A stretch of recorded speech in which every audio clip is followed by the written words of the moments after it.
2025 minutes. Those have been distributed prior to the meeting. Any discussion of changes on the minutes? Seeing none, is there a motion? Motion. Second. So a motion, a second, all in favor, aye. Aye. Any opposed, no? The May 15 minutes are approved.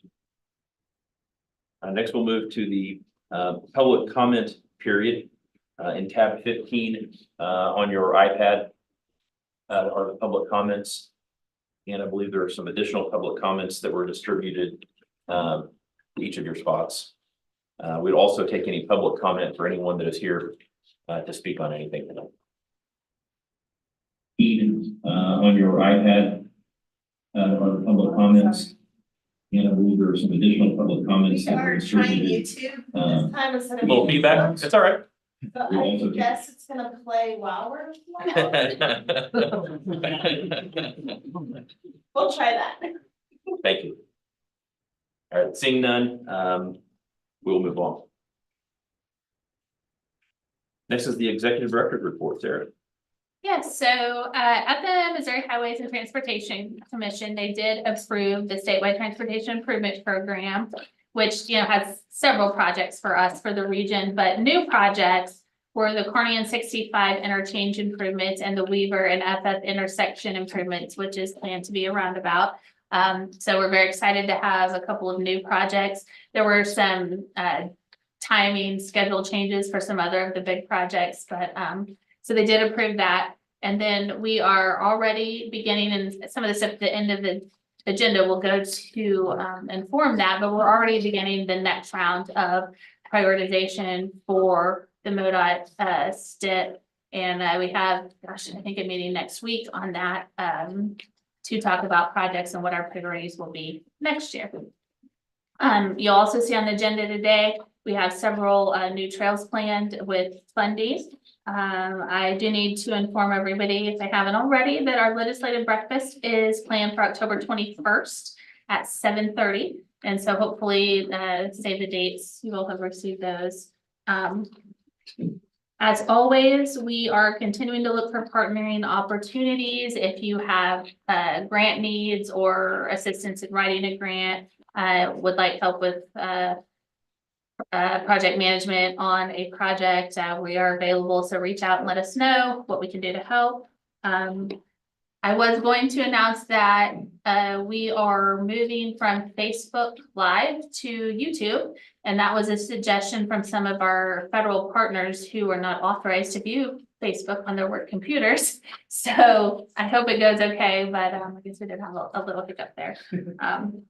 So the last thing I wanted to ask everybody, our next board meeting is September 25th, and that is during the Springfield Chamber Community Leadership Visit, which I will be on, so I will not be here, but you know, we have competent staff who can fill in for me. I just wanted to know if we would have a quorum problem, if there was anybody else here that was, you know, planning to be at that meeting, and if you, I'll be at it. you will, okay.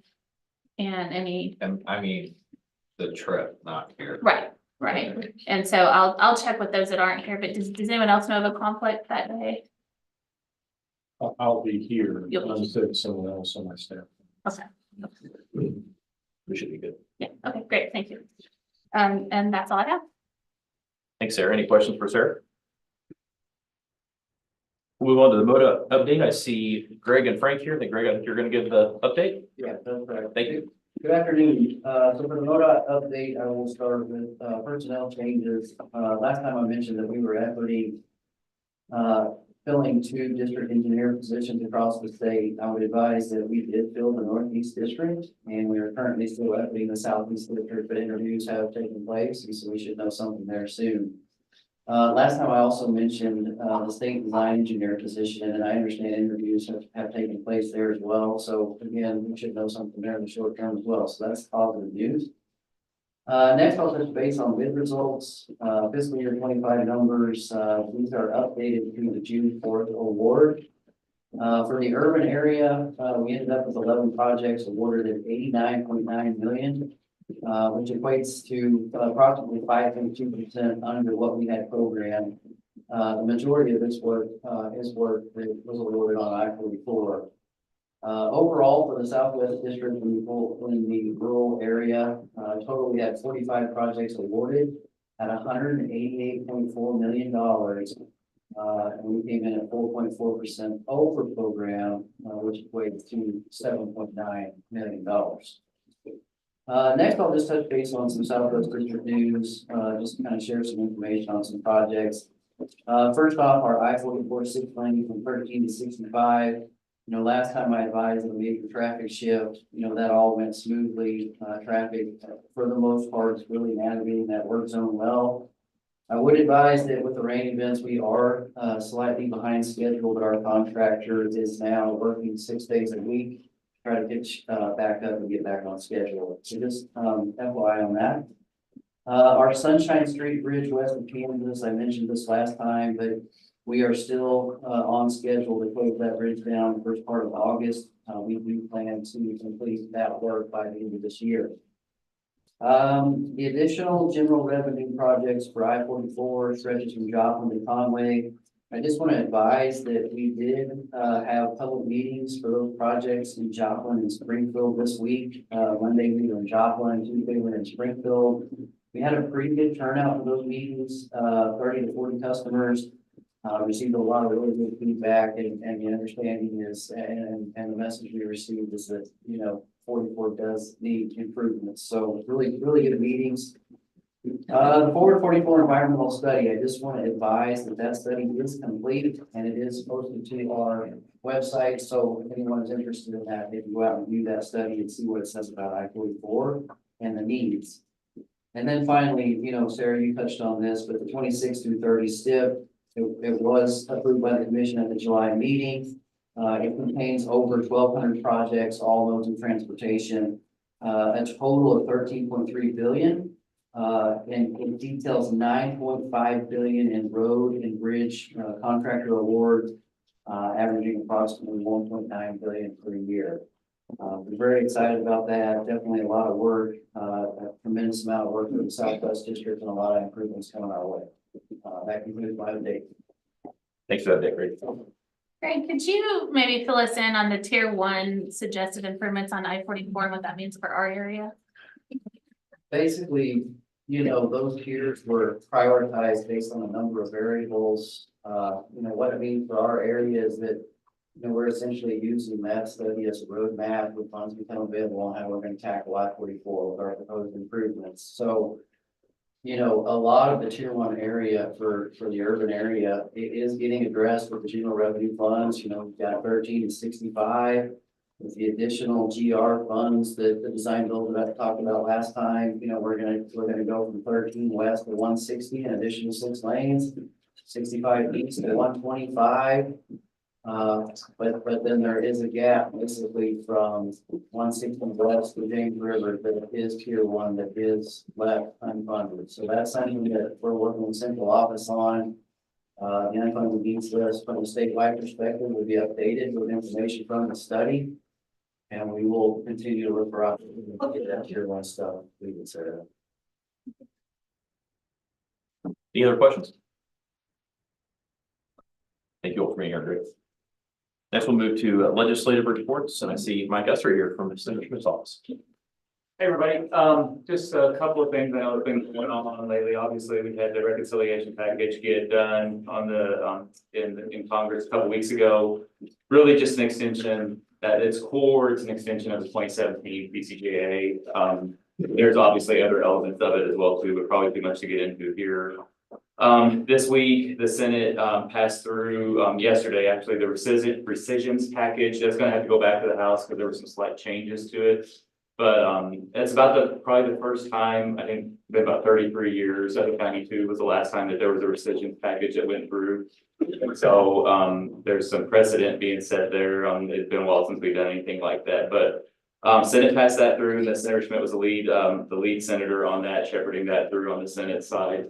And then just one other thing I wanted to mention, because I've heard about it from some different folks as well. City of Springfield and their raise grant that they got last year. I know here the local staff, Tucker and I, we're supposed to visit, I know with the mayor and Cameron at some point next month, I think about this as well too. But from what I understand, Federal Highway is working through a backlog of, several thousand, I think about 3,200, 4,000 or so, different, unsigned grants that don't have signed agreements. From what I can tell, they are shortening the agreements. They're getting cut in about half in terms of like actual physical, like length, the number of pages. I don't think that they're actually changing a lot on it though, in terms of, like requirements or that it's going to be not issued. It is going to get delayed though, because, the city just got this awarded, I think, last fall. I've had some communities that got these back in early 23 that didn't have the signed agreement in place yet, for various reasons. And they are just now getting their agreements here in the last few weeks. So if they're working through them in some sort of an orderly fashion, it's gonna cause a delay. I don't anticipate though, unless there's just something that I don't know about with this grant. I would anticipate though that it will all get worked out and it's gonna add some delays to it as they work through this. But that hopefully, the agreement will be shorter and a little bit less cumbersome in terms of some of the maybe requirements that were in there before. So again, without knowing, because we weren't involved on the city's application at all or anything like that and don't know all the details of it. But I would anticipate that that will get done here before too long, hopefully. But that's kind of where we're at on that sort of stuff right now. Always happy to answer any questions. So my understanding on the rescission bill is the only real transportation funds affected were the NEVI or the National Electric Vehicle Program was kind of canceled. Is that accurate? As far as I know, that is it on it too. The top line stuff I know that has been communicated to us the most has been like the foreign aid funding and some of the Corporation of Public Broadcasting stuff, but I can look into that more too and just kind of make sure that that's all we're seeing on that. Yep. Any other questions for Mike?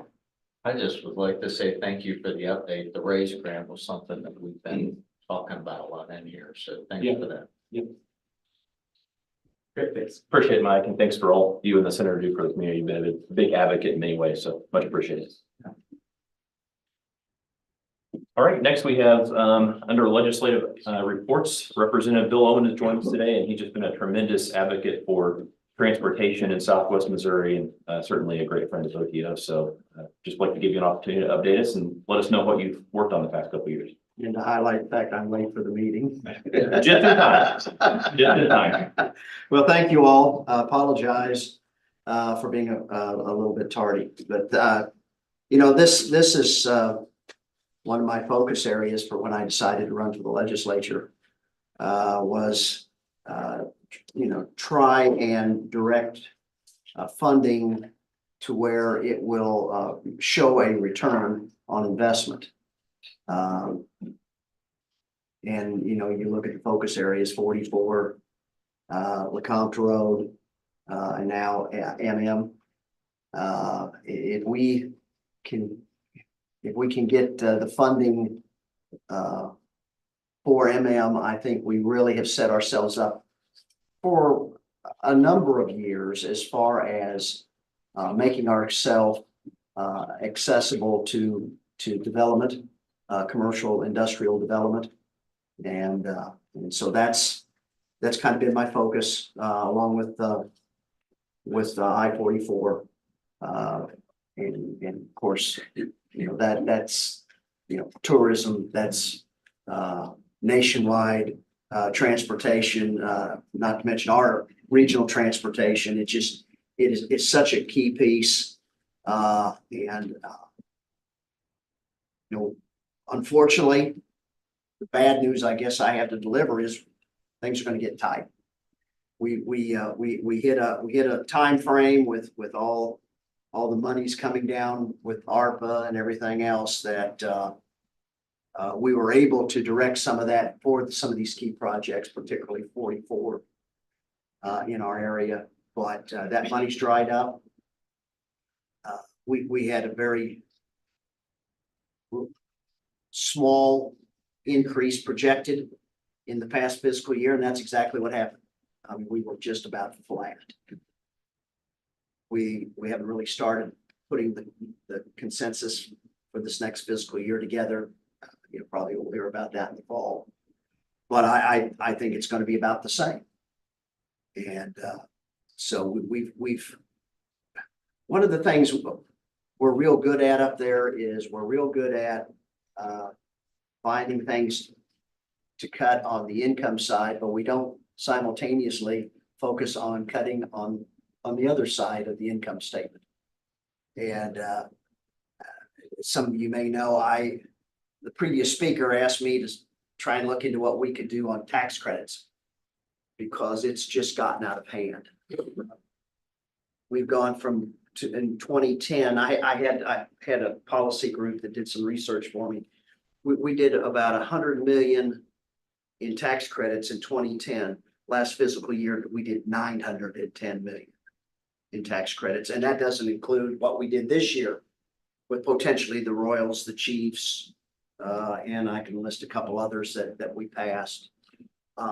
We've got to get a hold of that side of the income statement if we're going to be able to have the monies to invest into the type of projects that we need for the long-term growth and development of not only Southwest Missouri, but the entire state.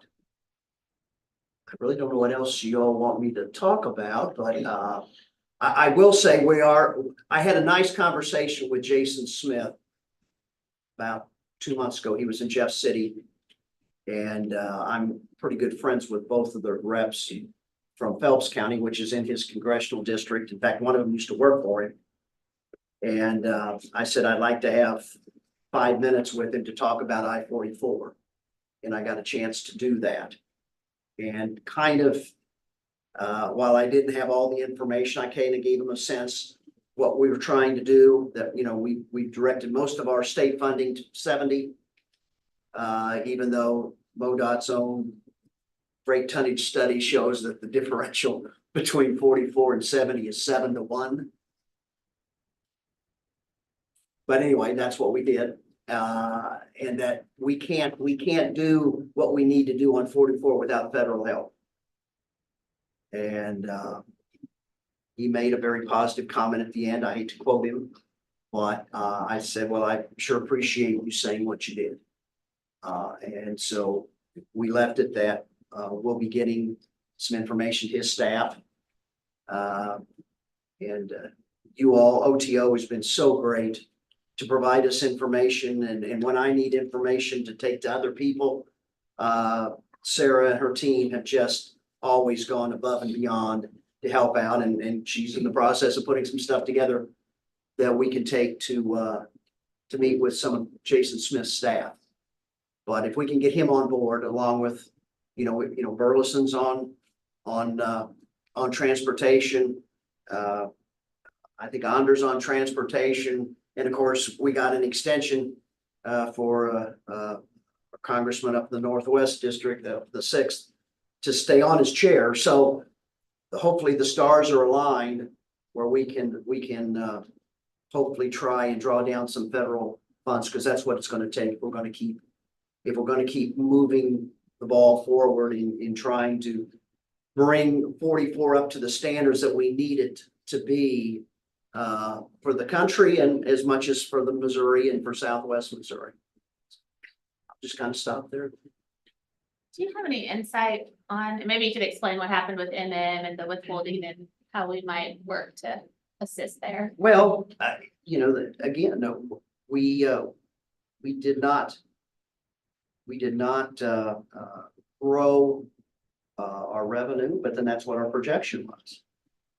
And so the governor has no choice but to make sure that we have a balanced budget. Constitution requires it. Thank goodness it does. Wish we did it at the national level too, but oh well. And so he's being safe. He virtually took all the, as you probably noticed, took almost all the projects that we had put in for roads and put them all on the withhold list. So now it's about prioritizing and, any thing, that you all can do to, keep it forefront with, the governor's staff and the governor, that, MM is, I think we made a statement in the very beginning till some people got sidetracked by a convention center, but that MM was our number one project. And we just need to keep drilling that home. I think they realized, and I was pretty open with them when they said, why 10 million? And I said, well, we gotta have 6. And there's not much economic impact with the other 4. So if you want to cut the other 4, go ahead and cut the other 4. But please, we got to have the 6. And that's what they did. So it's there. What we need to do what we need to do between 44 and 60. We just got to get to the point where the governor has a feel what the revenue is going to be, and then how many of these projects he can let go forward. Well, we just need to just let him know that at the top of the list needs to be MM. I'm one of his staff members, and I pretty good friends, so I'm constantly reminding him of that fact, that's got to be at the top of the list. So,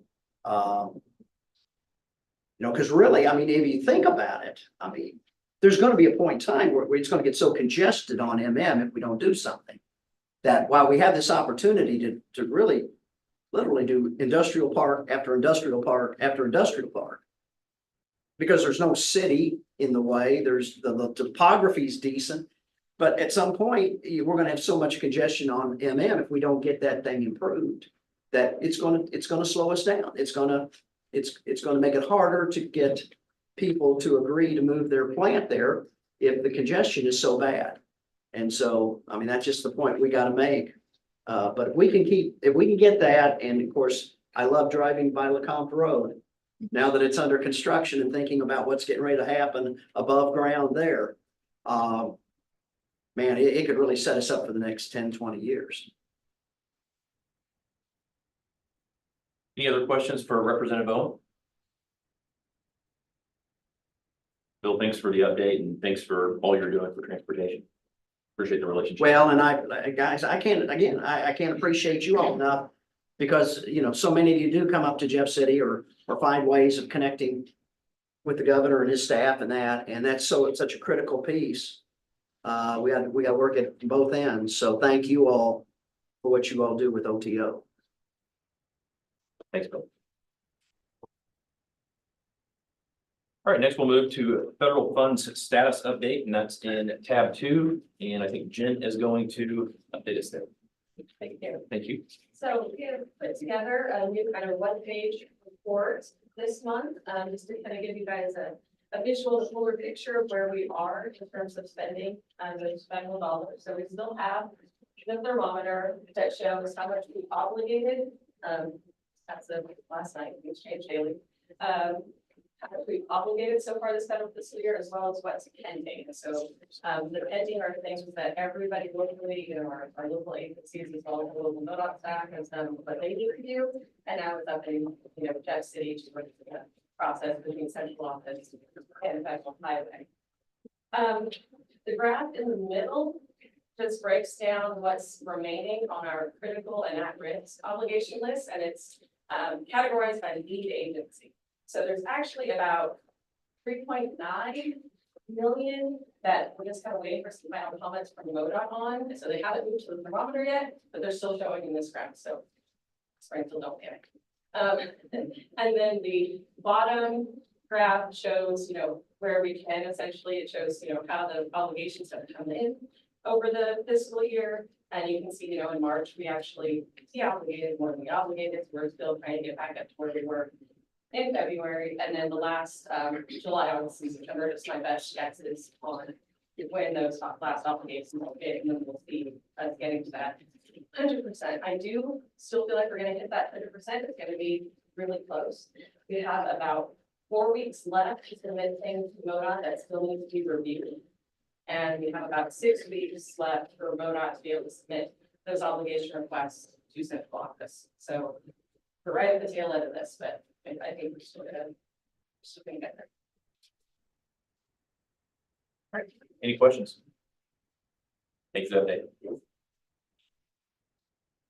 Next, we're gonna move to new business versus federal certification review, Sarah. Yes, so Federal Highway and Federal Transit were here in the spring. They are required by law to do a certification review every 4 years, which they did, and we passed, so that's good news. We are certified now through April 30, 2029.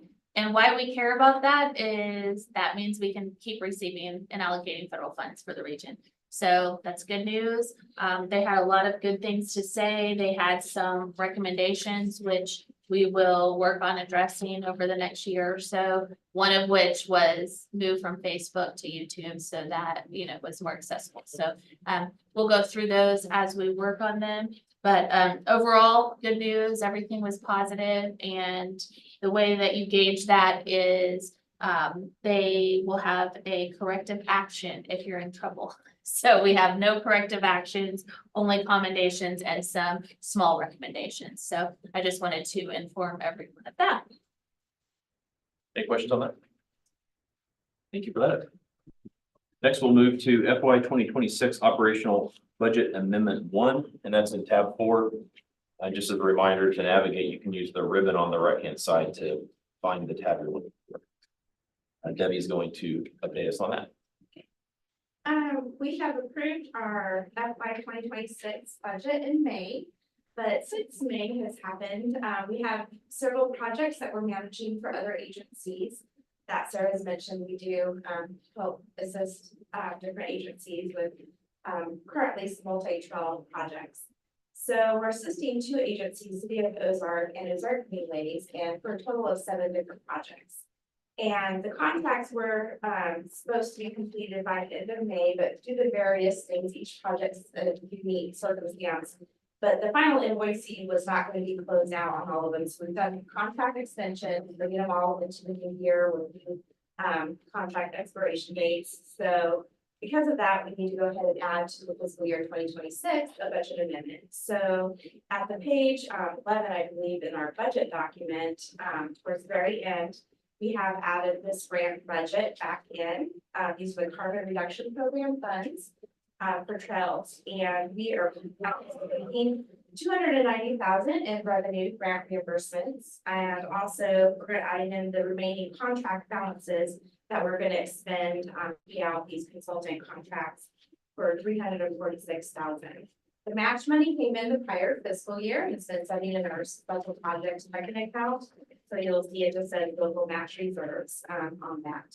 So we are proposing this as budget amendment number 1 to our operational. All right, any questions or comments on this event? Anyone have a motion on this? A motion to approve. Second, all in favor, aye. Aye. Any opposed, no. The amendment is approved. Thank you. Next, Debbie's going to address a resolution to approve a line of credit, and that's under tab 5. Way back in 2022, when the OTO embarked on our first managed construction project, Chabot Fire, the board authorized us to obtain from our bank, RS Bank, a line of credit for $350,000. This is a renewable line of credit. So what that means is every year, if we continue to want to utilize the line of credit, we have to bring it to our board for a resolution of support. So we are still managing those 7 projects that we just discussed this year. Plus, we're looking at possibly managing 1 or 2 additional projects during the next fiscal year. So because of that, it's a great tool to have for cash flow because, as you know, we're reimbursement basis. So we would like to go ahead and renew it for another year. It will come back to you guys next July if we decide to renew. So it's something that the board can opt to every year. So basically, you're just approving the resolution to authorize us for another year of our line of credit. And I understand you have utilized this some over the past year. Well, we didn't this past year, but when we did the Chadwick flyer, it was very useful. We used it for about 2 quarters during the project and then paid it off with the reimbursements. So there's really no downside to doing it if it's not in use, correct? Correct. Any other questions? As you'll note, there's a copy of a proposed resolution under tab 5 as well. No questions? Anyone have a motion on this? Motion as requested. Second. Motion and a second. All in favor, aye? Aye. Any opposed? No. That's approved. Thanks, David. Next, we'll move to Destination 2045 Amendment 9B. It's under tab 6, and Sarah is going to discuss this. Yes, so our current long-range plan / major thoroughfare plan on the wall indicates a dashed red line for the FF extension. Development has occurred that blocks that continuation from happening, so we started to examine, what the best path of action was. And so we've had a couple of public meetings. The most recent one was June 26th, so I did go ahead and hand out some materials from that public meeting so that everyone would, have that information. But to sum it up, back in 2005, we got a federal earmark to look at travel between Christian and Greene County. So we embarked on a study, it completed in 2007, and it basically told us we need to improve 65, continue national, improve 160, and continue to improve FF and an extension there. And that all of those roadways would be needed according to traffic projections and population growth. I think that we got a little flawed in our thinking because we were coming off of such a high growth time for our region in the late 90s and early 2000s that I think a lot of the growth projections might have been a little bit high. And so I think that may have played into the need for all 4 of these. So when we went to our first public meeting, just to talk about alignments, we showed some different alignments, and overwhelmingly the public was like, hold up, you need to prove to us that this is even needed. And that was a really good point. So we took that input and stopped for a moment. And Dave in our office worked with Olson, who does our travel demand model, to look at some of these projections again. So we went back, we had revised projections for a while since the early 2000s. And so we went back, looked at the growth of Clever, the growth of Fixa, everything that's happening, and had the model we ran both without an FF extension and with an FF extension. The outcomes, probably the most striking one, which is why I put it on the public handout, was that we were projecting volumes on 160 south of James River to be 112,000 cars a day. They are actually closer to 45,000 right now. And then our newest projections are 55,000. So that's huge. It's a huge difference in terms of traffic projections. And so with all of that in mind, as the new model was run, it showed about 6,000-7,000 cars a day on a future FF extension. And what that means in terms of real numbers is that's more like a collector road, not a freeway expressway type facility. So worst case scenario, our model is saying, you need a collector to come through here. Right now, it's not like you can't get through. There are local roads that are through there. So I fully expect that, those local roads are going to have several thousand more cars a day. And it will be, maybe unsettling to some of the residents there to see that kind of increase just because of the growth. But our projections are saying it's not going to be a freeway. We're not going to need to handle 30, 40, 50,000 cars a day like we originally thought. So our recommendation, and this has been agreed to by the technical committee, is that we just remove the line from the map.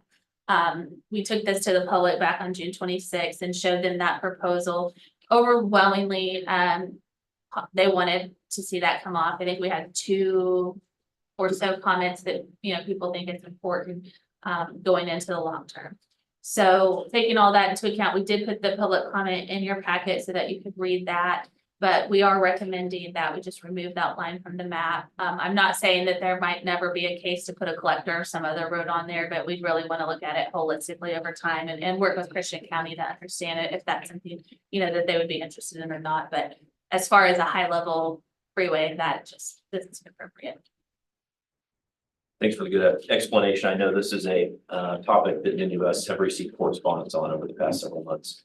Looks like overwhelming amount of public comment in the packet today as well. Any thoughts on this specifically? Be interested in Christian County and Nix's comments? Just more of a question. The meeting you had in June, would you characterize the group of people as the same group of people that were present at the initial meeting whenever we pulled the study 2 years ago? Is that?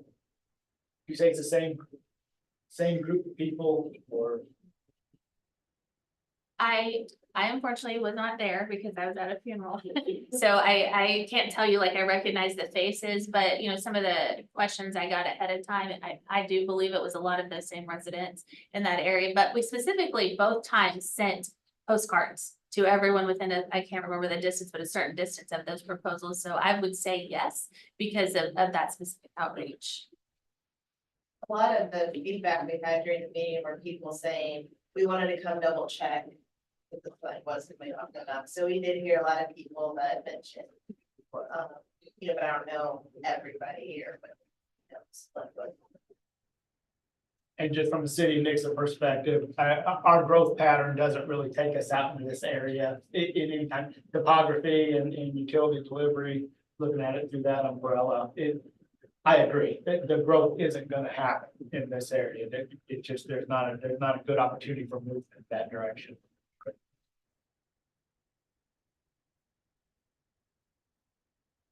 On my side of the camera, sorry. We're talking Ozark, I jumped in. You all content with this one? Yeah. Anyone else? All right, hearing none, I'll entertain a motion. Motion. Motion to approve. Second. Motion and second, all in favor, aye? Aye. Any opposed, no. That does pass, thank you. Next, we'll move to Destination 2045 Amendment 10, tab 7. Thank you.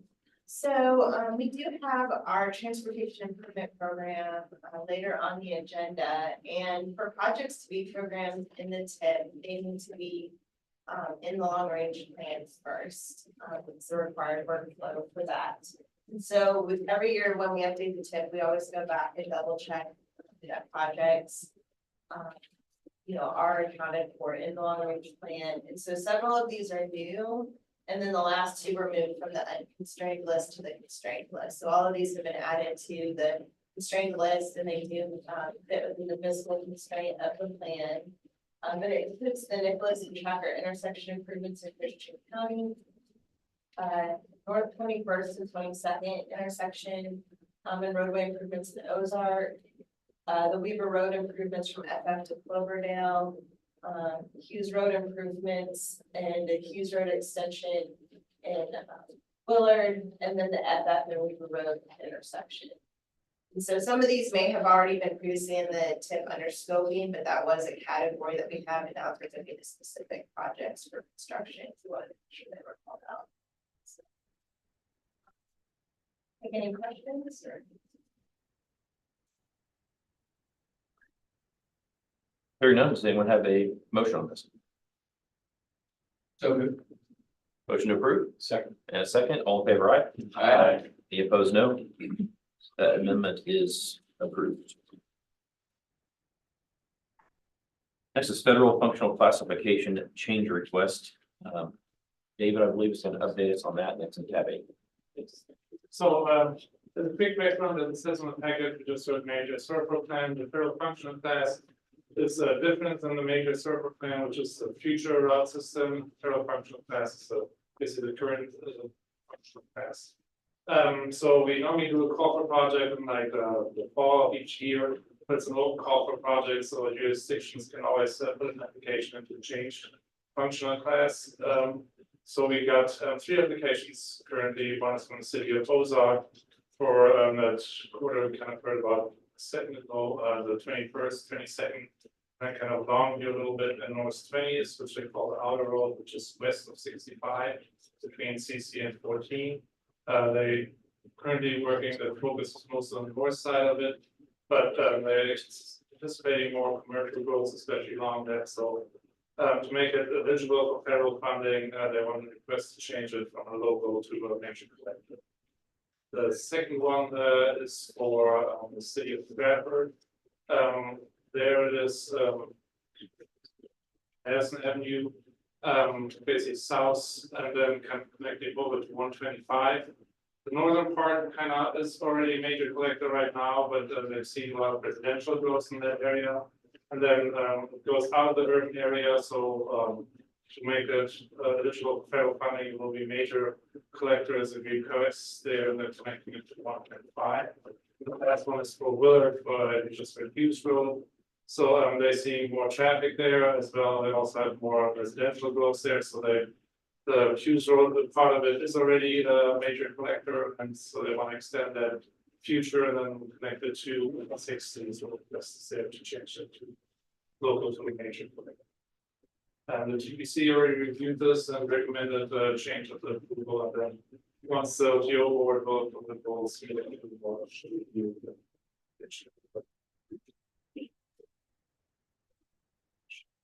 Any questions for David or any discussion on this item? Here none, is there a motion? Second. Second. A motion, a second, all in favor, aye? Aye. Any opposed to this? No.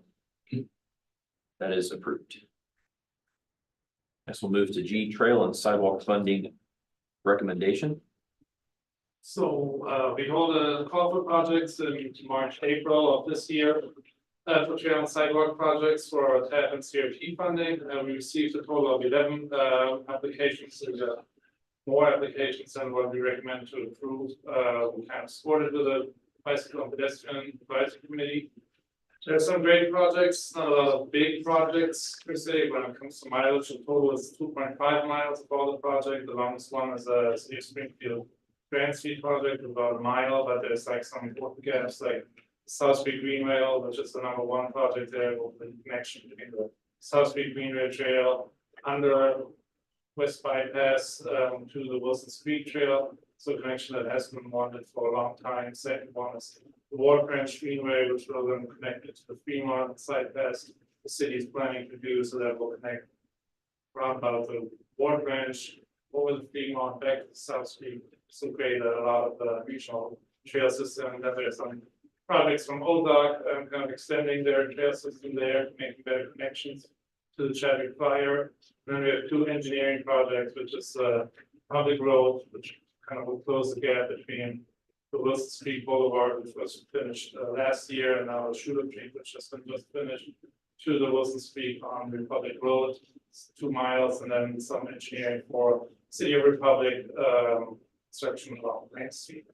So we look at a total of 4.2 million roughly, which was applied for. We recommend for approval. The TBC and the feedback was recommend the approval of those 8 projects. There's any detailed question on certain project? Any questions or discussion on this?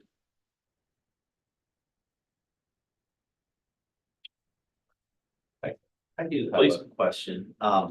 So did everybody that turned in something, I saw that there were 3 that were not approved. Were those not approved because they didn't get things together, or was it a priority thing where they wanted? Can you just talk about that a little bit? Yeah, so we did not have enough funding to cover everything. The last project, we kind of stretched, knowing that we had some other projects that were under construction that had been low. So, I mean, we really tried to give away every dime we could. And so, what were the 3 that were not funded? Do you recall? So 2 projects for the City of Springfield, both for engineering. One was Barton Road. One was a Fascinating Creek extension from Bennett, and the third was from the City of Ozark Avenue of Heroes Trail, south of 14 around the center.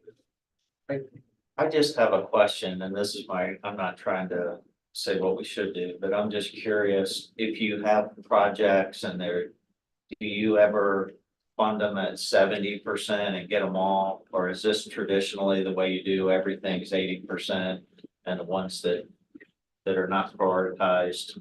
I'm just curious how that works. So I'll just philosophically tell you why we do this. We used to give points for extra match, right? So if you were only asking for half, you would get an extra point and be prioritized. But we kind of felt like it is increasingly hard to spend federal dollars. So we'd rather, if you want to do a local project, I would rather not federalize every project, right? So what would happen is you'd submit 2 projects at 50%, and then we have to federalize 2 projects instead of 1. So I'd rather, for efficiency purposes, do as few federal projects as possible and spend as much on them because of the mostly the environmental hurdles, but all of it combined. And so that was our thinking. We just want to put every federal dime we can in there. Right or wrong, but. No, I don't, I think it's fine. I'm just curious as to just how we've done it. Which the Republic one is a little bit slower than what they applied for funding availability, so they funded as much as we could. Yeah, that's true. We didn't do the full 80% for the final project, so we offered them less because that's how much we had, right? Yeah.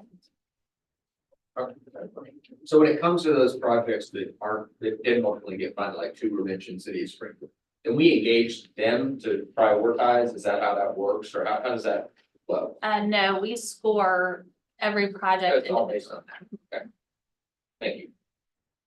And it looks like that was with both the bicycle and pedestrian advisory committee as well as technical planning. Correct. And do those typically, were those in unanimous votes on both of those, to your recollection? I believe so, weren't they? Yes. Good questions. Well, I would make a motion to approve. Motion to approve, is there a second? We have a second. All in favor? Aye. Any opposed to this? No. It's approved. Next is the fiscal year 2025-2028 administrative modification number 5 under tab 10. Natasha. Thanks, and this item will not require any action. We are allowed to take some minor actions as staff for projects in the tip as long as we just, bring that to the board of your notification. And so these are 3 projects that we basically were just matching the actual cost to the amount programs in the tip. And that just allows us to more easily move other funding forward for use on additional projects. And so South Creek, Masinki, Bassett Trail from Gate Park to Ford, and then Wilson's Creek Trail in Battlefield. So we matched each of those to their actual costs, and then the Wilson's Creek one, we also had it programmed as local AC, and we were able to identify the additional federal funding source for that. I'll entertain any questions, but no actions required. Any questions? I'm probably missing something, but this Sinky showed up here and it just showed up on the last. So this was engineering and that was the Okay. construction category. Thank you. The ward branch was also in that same code. Any other questions? All right, we'll move to fiscal year 2026-2029 transportation improvement program. It's tab 11. Talk. So each year we bring forward our 4-year transportation improvement program. It is 1 year shorter than MoDOT's 5-year step. So that's why you see that 26 to 29. As we discussed under Amendment 10 to the long range plan, projects are required to appear in our long range plan to move forward to the tip, and they must be in the tip to move forward for construction with federal funds. And so this is the middle piece of that process. Like I said, it's a 4-year program. It does reflect both our priorities and our funding availability from the long range plan. It also is supposed to help work towards our performance targets, which we do through our prioritization process. Any projects that use federal funding are required to be in the tip, but also any projects that are considered regionally significant. So if we did have some really big project with local funding, we would be asked to include that. And then, like I said, fiscally constrained for the tip as well. We have projected our funding availability for the next 4 years.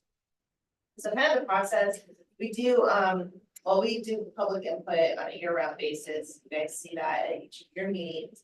But then we also do a specific outreach to our interested parties ahead of doing our call for projects from each community, and we share those results as well as all the public input that we've received over the year with these to our members. And then that draft for public comment, we do various locations around town with the hard copy, the libraries, including like the Ozark branch down in Christian County, MoDOT, our office. And so if someone's at the transit center, if they're not able to see it in person or online, they can do it in person. And then we go through our typical process. So like I mentioned, we do have drafts available for the public for that public comment portion.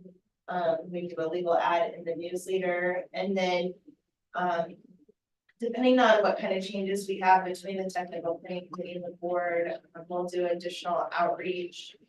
Kind of as if we were doing an amendment, just to let people know that there have been some updates ahead of the board meeting. We did do a new press release, just to also remind people that we were out for public comment, but the changes and the feedback we had from USDOT were not significant enough for like another size. So the tip contents we cover, kind of, we mentioned the performance-based planning, so our national performance targets that we set with the state and the utilities, those are reflected here. We discuss kind of status of any prior projects in the tip. So up until the point that their work's complete, someone can always check back here to see if it's still in progress, if it's not in the current tip, they remember seeing it before. And then we also cover projects for the airport, for all of our communities working through FHWA and MoDOT, and then we have the federal transit eligible projects.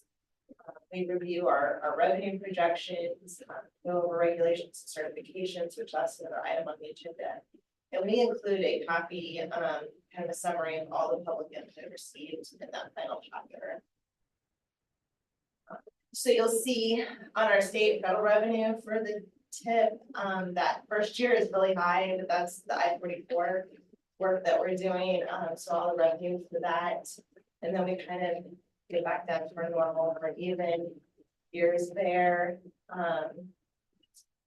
By year, I can kind of again see how that stacks up. And the majority of the funding in our tip is more of those kind of roadway, bike head operation projects.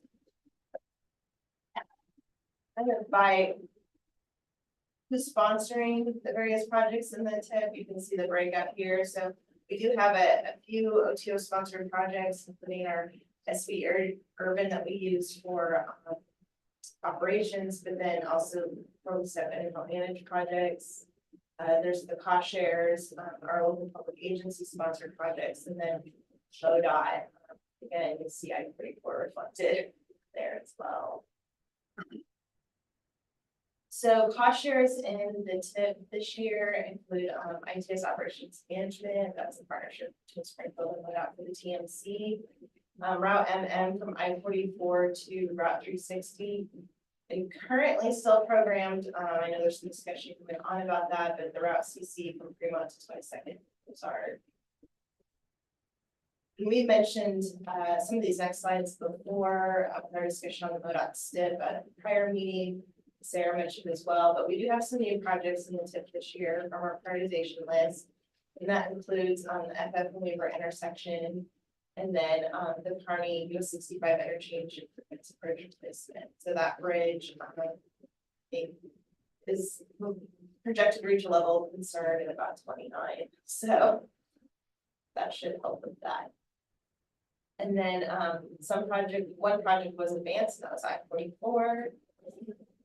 And then we did have some projects that just kind of stayed the same, but these are all ones that have come off of our prioritization list. So it's great to see these projects continue to move forward. And then we did have a few delays, just for various reasons, and I'm working out some details. On the transit side, the funding for city utilities is broken out into different categories. So operating assistance, preventative maintenance, transit planning, safety and security, projects that go above and beyond ADA. There's a few bus replacements, some are programmed, and then I know that there's an intent to apply for some funds as well, for some future bus replacements. And then our human service vehicles, which are funded through our 5310 program. We are making, progress towards our performance targets. As far as that process goes, it's that third line there. Moving projects forward into the TIP helps us meet those goals. And you kind of see we're spending a lot of money, for each of these targets that help us work towards that. And I'll just say the comments we did receive from USDOT were just more informational, providing links to some documents that we had referenced. And then providing a little bit more specifics on a handful of projects. I think there was one for Stratford, we said capacity improvements, and they wanted it to say lane length. So I guess so no one would assume we're adding 3 lanes or something. So there are just a handful of things like that, but nothing major. All right, thank you, Natasha, for that good presentation. Any questions for Natasha or any thoughts or comments on this topic?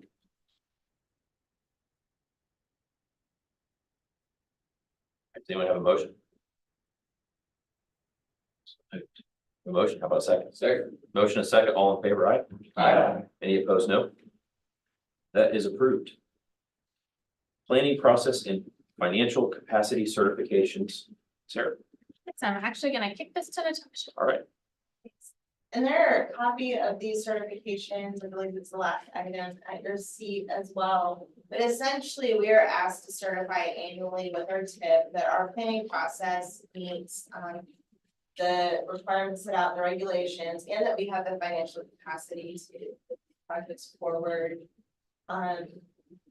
These are kind of in addition to that review we receive every 4 years, as Sarah discussed earlier today. So basically just ask that these 2 certifications, the one for the planning process and the one for financial capacity, be adopted at work. Any discussion on this? Is there a motion to certify? Motion. Second. Motion, second, all in favor, aye? Aye. Any opposed, no? That's approved.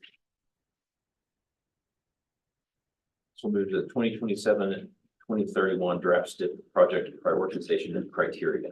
Sarah. So annually, we bring before the board the criteria that we use to prioritize projects for the STIP. These are not mandated to us. These are chosen. We self-select how we prioritize these projects. So I wanted, to be very transparent. This is the information that we're using to do that. It's largely the same as last year with the change that we've removed any points for environmental justice, which we were giving points for low income and minority populations in our prioritization. So we will not be doing that.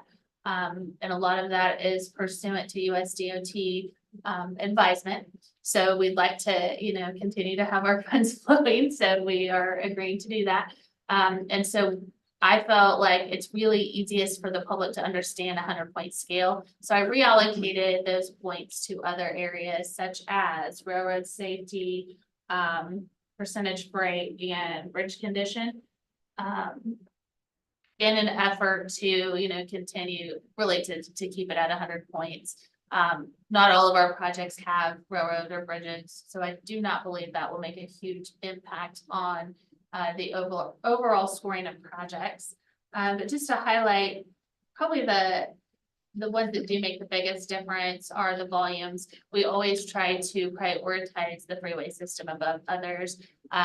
When that's congested, as we know, the traffic will flow onto other streets, which nobody appreciates neighborhood traffic. So we did make an effort to try to, keep our freeways moving. Safety has the most points of any of the criteria. Obviously, that's a huge issue for us, keeping people safe. And then a lot of the others have to do with congestion, we measure volume to capacity of the roads, and then our model also predicts future congestion. So those are measures of congestion as well as travel time. So travel time tells us what we're looking at is the speeds of cars in comparison to the speed limit. So the further below, the average travel time is below the speed, the average travel speed is below the speed limit, the more points are given. And we distinguish between freeway and other roads. So that's largely what we're prioritizing on.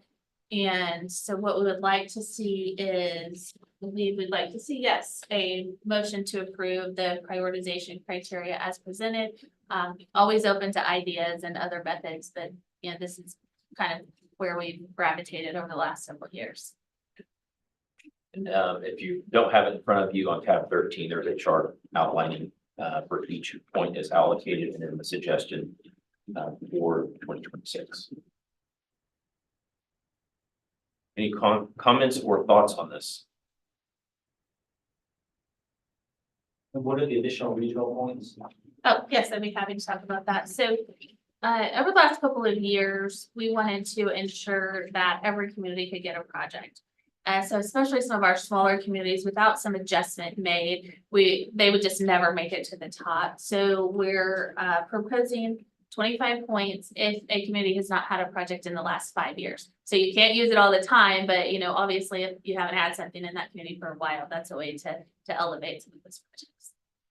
And that really came up, I recall, from a battlefield issue a Right. couple of years ago, when I think the majority wanted to move that project forward. And it was really good.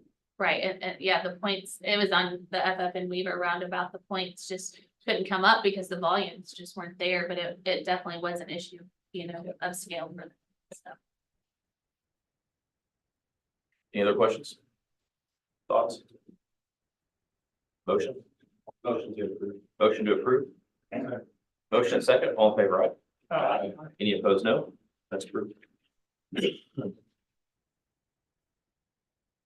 Next, we'll get to the fiscal year 2027-2031 draft STIP prioritization and project list. Yes, so the list you have before you is a culmination of any project anybody ever suggests to us. We get a public comment, we go meet with communities, we have not placed a limit on what we put on the list. We, for Dave, I make him score every idea that anybody has. And so, really, I just want this list before everybody in case, you know, we've missed something or have something wrong. And really, that's the idea. Review it, let us know if we've missed something, and we'll be happy to add it so that, you know, everybody has an opportunity to be recommended for the statewide transportation improvement program.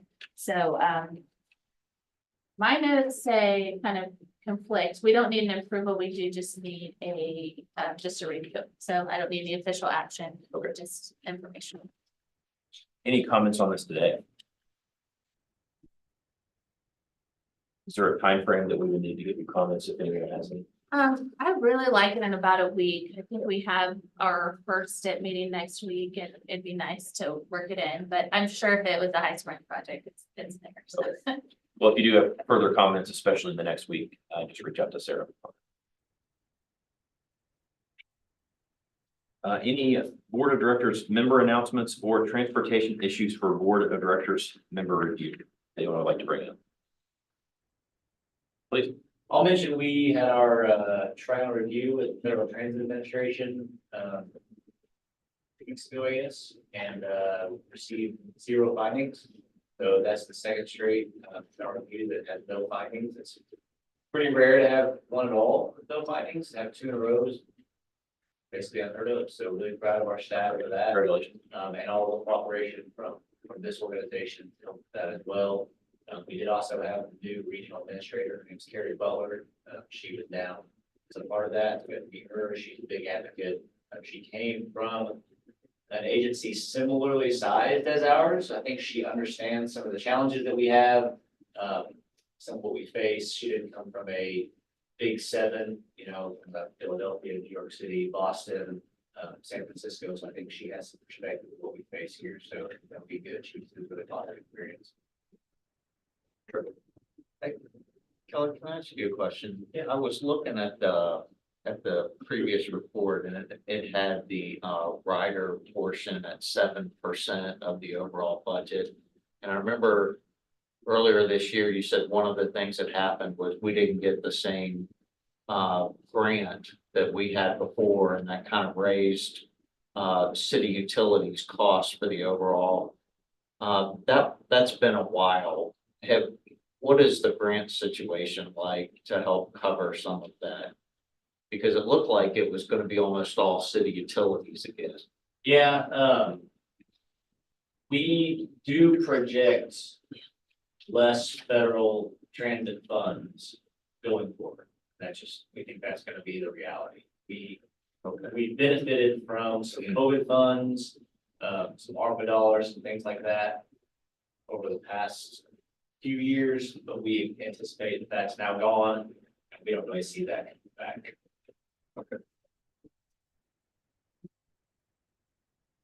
Anyone else? I know our county highway department and many of the public works departments, MoDOT has really been working overtime on a lot of the storm cleanup over the past several months. So a lot of appreciation to all of those teams. Got us behind on several other things, so appreciate the efforts there. Also mentioned it's Marshall Kenny's first meeting. I think he is an appointee from the city of Springfield. Marshall, welcome to the board. Thank you. Happy to be here. The last item is articles for board of directors information under tab 16, and Sarah's going to specifically discuss one of those, the first one.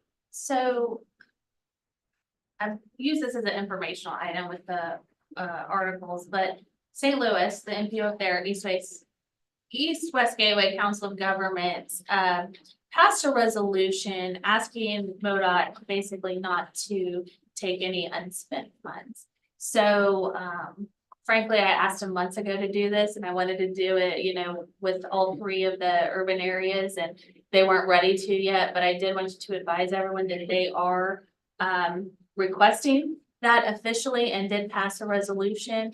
The federal fiscal year ends September 30th, so we still have some time if we wanted to do similar, but I wanted to throw that out there to get any input if we were interested in passing a similar resolution, knowing that we don't really think we're gonna lose any funds this year, but next year isn't as rosy of an outlook, so that's a real possibility. What MoDOT is telling us is that they will make a decision after the end of the federal fiscal year as to how they're gonna handle that. I think that they do recognize we've all been working very hard to spend our funds and be good partners, and they've frankly been really great partners to us too. I mean, we're on a project by project basis with central office saying, what can we do to move this one? What can we do on this one? So I don't want to characterize it as adversarial at all. I think there's some management level decision on the best way to spend funds and move projects forward that, you know, are an issue if funds are taken from us. But I did want to throw that out there to kind of get your input, and, you know, of course we can put it on agenda if that's, you know, what's desired for the next. Any initial thoughts? I would support it, and the way it's been set up makes it more challenging to plan projects out as long as projects take. And so from my perspective, that would be helpful. Do you reckon, does that help you advocate what we need? I think so. I do think that, you know, I'd like Kansas City to come along too, but it ultimately is a highway commission decision, and I think sending something to them directly, you know, helps make our case.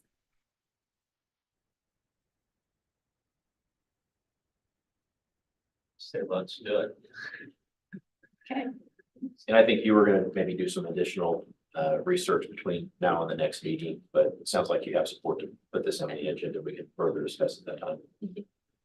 Any other thoughts or comments between now and then? Certainly feel free to reach out to Sarah. Motion to adjourn. Anyone? So moved. Motion and second, all in favor, right?